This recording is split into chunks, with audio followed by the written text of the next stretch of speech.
Sir నమస్కారం sir. నమస్తే. Sir 'అఖండ 2' December 5న రిలీజ్‌కి అయితే సిద్ధంగా ఉంది. అయితే వీళ్ళు ఈ 'అఖండ 2'ని ఆల్రెడీ జియో హాట్‌స్టార్ వాళ్ళైతే కొనేసుకున్నారు. పెద్ద రేట్‌నే కొన్నారని చెప్పేసి కూడా వార్తలొచ్చాయి. అయితే ఇప్పుడు జియో హాట్‌స్టార్ వాళ్ళు అటు 'అఖండ 2' మేకింగ్‌లో ఇన్వాల్వ్ అయిపోయారని చెప్పేసి, సినిమాలో ఒక ఫైట్ సీన్ ఉంటుంది. దాన్ని ట్రిమ్ చేయాలి, ఇంతే పెట్టాలని చెప్పేసి కండిషన్స్ పెట్టారని చెప్పేసి ఓ వార్త వైరల్ అవుతుంది. సో దీన్ని చూసాక అసలు ఓటీటీ వాళ్ళకు సినిమా మేకింగ్‌కి సంబంధం ఏంటి? ఇంతగా ఇన్వాల్వ్ అవ్వడం ఏంటి అని చెప్పేసి క్వెషన్స్ రైజ్ అవుతున్నాయి. మరి దీన్ని ఎలా అర్థం చేసుకోవాలంటారు? మీరేం చెప్తారు సార్ ఓటీటీ వాళ్ళు ఇంతలా ఇన్వాల్వ్ అవ్వడం పైన? ఓటీటీ వాళ్ళు ఇన్వాల్వ్ అవ్వడం కాదండి. సినిమాకి సంబంధించి హ్మ్. ఎవరైనా ఇన్వాల్వ్ అయ్యే అవకాశాలు ఉంటాయి. హ్మ్. ఎందుకంటే ఒక డీల్ మాట్లాడుకునేటప్పుడు ఇప్పుడు థియేట్రికల్ రిలీజ్‌కి వెళ్ళాలంటే సెన్సార్ సర్టిఫికేట్ కావాలి. హ్మ్. సెన్సార్ సర్టిఫికేట్ కోసం వెళ్ళినప్పుడు సెన్సార్ వాళ్ళు కొన్ని అభ్యంతరాలు ఉన్నాయి అని చెప్తారు.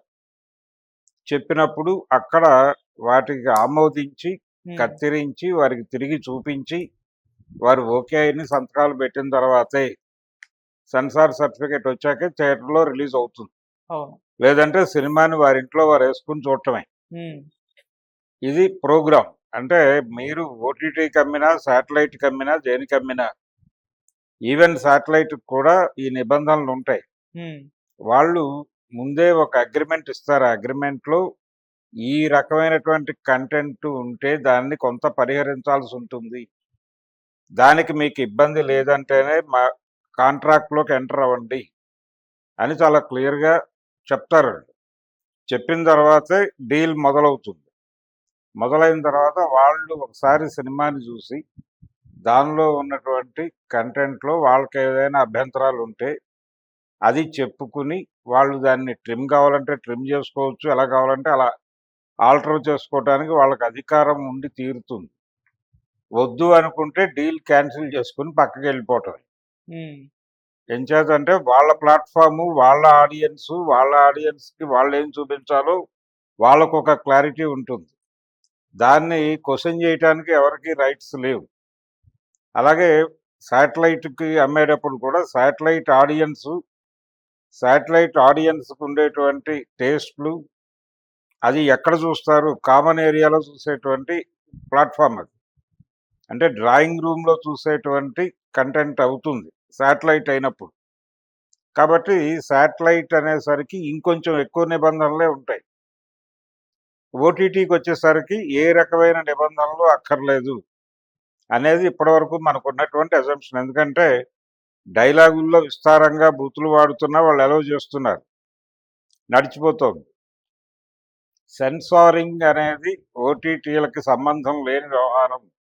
వాళ్ళు కొన్న కంటెంట్‌ను కొన్న పద్ధతిలోనే జనాలకు చూపించేస్తారు అని ప్రపంచం అంతా అనుకుంటున్న టైంలో ఈ రకమైనటువంటి కొంచెం ట్రిమ్ చేయండి అని అడగటం దగ్గర క్వెషన్ రైజ్ అయింది. అదేంటి వీళ్ళు కూడా ఇన్వాల్వ్ అవుతారా అని.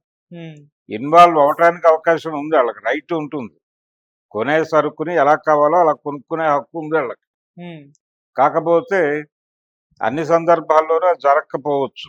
అదే అంటే వాడు చూసే వాళ్ళ ప్లాట్‌ఫార్ము డ్రాయింగ్ రూమ్ ప్లాట్‌ఫార్మ్ కాదది.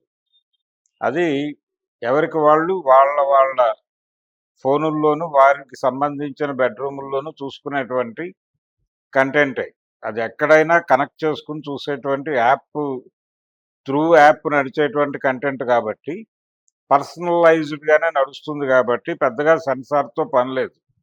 సెన్సార్ అనేది ఎప్పుడు అవసరం అవుతుందంటే డ్రాయింగ్ రూమ్ కంటెంట్ అయినప్పుడు సర్వజనులు ఒక దగ్గర కూర్చొని చూడాల్సిన పరిస్థితి ఉన్నప్పుడు మాత్రమే అది కావాల్సొస్తుంది. అది లేనప్పుడు అక్కర్లేదు. అంటే ఆ కంటెంట్ అందులో ఏముంటుందో ముందే తెలుసు కాబట్టి ప్రపంచానికి, ఆ కంటెంట్ చూసేటువంటి టేస్ట్ ఉన్నవాళ్ళు ఆ కంటెంట్ చూస్తారు. లేని వాళ్ళు ఇంకో దానికి వెళ్ళిపోతారు. ఆప్షన్స్ ఉంటాయక్కడ. 100 సినిమాలుంటాయి. 100 సినిమాల్లో నీకు ఏ సినిమా ఇంట్రెస్టో నువ్వది చూజ్ చేసుకొని చూస్తావు. హ్మ్. మిగిలిన దాంతో నీకు సంబంధం లేదు. ఇది జనరల్‌గా ప్రొసీజర్.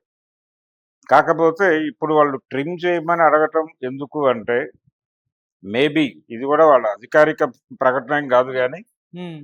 మేబీ కొంచెం ఓవర్ డోస్ అయ్యుంది అని ఫీల్ అయ్యి, కొద్దిగా ట్రిమ్ చేయండి. మరీ హెవీ అయిపోయింది. ఆడియన్స్ కొంచెం సఫకేట్ అవుతారేమో అని ఆడియన్స్ పాయింట్ ఆఫ్ వ్యూలో నుంచి ఒక మాట చెప్తే చెప్పుండొచ్చు. దాన్ని వాళ్ళు ట్రిమ్ చేయదలుచుకుంటే చేయొచ్చు, లేదంటే వేరే ప్లాట్ఫామ్కి వెళ్ళిపోవచ్చు హ్యాపీగా. దాని గురించినటువంటి చర్చ అక్కర్లేదు ప్రపంచానికి. ఇప్పుడు ఆ ఓటీటీ వాడి మీద నిరసన ఉద్యమాలు చేయాల్సిన సందర్భము కాదు. ఎందుకంటే వాళ్ళకేదో కొన్ని గైడ్ లైన్స్ ఉంటాయి. గైడ్ లైన్స్ కూడా కాదు, వాళ్ళ ఆడియన్స్కి వాళ్ళు ఏం చూపించుకోదలుచుకున్నారో అది చూపించుకునే రైట్ వాళ్ళకు ఉంటుంది. ప్లాట్ఫామ్ వాళ్ళది కాబట్టి. సో వాళ్ళు అడిగినప్పుడు ట్రిమ్ చేయదలుచుకుంటే చెయ్యొచ్చు, చెయ్యొద్దు అనుకుంటే చెయ్యను, మా కంటెంట్లో కత్తెర పెట్టనటువంటి ఓటీటీకి మాత్రమే ఇస్తాము అని ఒక నిబంధన పెట్టుకుని ఆ ప్రకారం కూడా వెళ్ళవచ్చు. గతంలో కూడా డిస్ట్రిబ్యూటర్లు సినిమా ప్రొడక్షన్లో ఇన్వాల్వ్ అయ్యేవాళ్ళు అనేవాళ్ళు. వాళ్ళు ఎలా ఇన్వాల్వ్ అయ్యేవాళ్ళు అంటే, ఎవరు ఏమిటి అని అడిగేవారు. అంటే ఆ రోజుల్లో డిస్ట్రిబ్యూటర్ ఇచ్చే డబ్బులు ప్రొడ్యూసర్కి అవసరం అయ్యేవి. డిస్ట్రిబ్యూటర్ దగ్గర నుంచి కొంత డబ్బులు ముందే తీసుకెళ్ళి సినిమాలో పెట్టేవాళ్ళు. అందుకని వీళ్ళకి చెప్పేవాళ్ళు, ముందే వచ్చి కథ ఇదండి అని చెప్పేవాళ్ళు. కథ బాగుంది, డైరెక్టర్ ఎవరు అని అడిగేవాళ్ళు. ఇతను డైరెక్టర్ అంటే అతను వద్దు, బలానా డైరెక్టర్ని పెడతానంటే ఈ కథ ఓకే, మాకు కథ ఓకే, కానీ డైరెక్టర్ మీద మాకు మీకున్న అభిప్రాయం లేదు, మాకు ఈ కథని ఈ డైరెక్టర్ అయితే బాగా తీస్తాడని అనిపిస్తోంది, మీకు ఈ డైరెక్టర్తో ఏమన్నా లావాదేవీ ఉంటే మీరు వేరే చోటుకి వెళ్ళిపోండి, లేదు మేము చెప్పిన డైరెక్టర్తో చేయడానికి మీకు అభ్యంతరం లేదు అంటే కనుక మేము డబ్బులు ఇస్తాం, అలాగే ఆ డైరెక్టర్తో కూడా మాట్లాడతాం, మీకు ఆ డైరెక్టర్కి ఒక మీటింగ్ కూడా ఏర్పాటు చేస్తాం అని చెప్పేవాళ్ళు.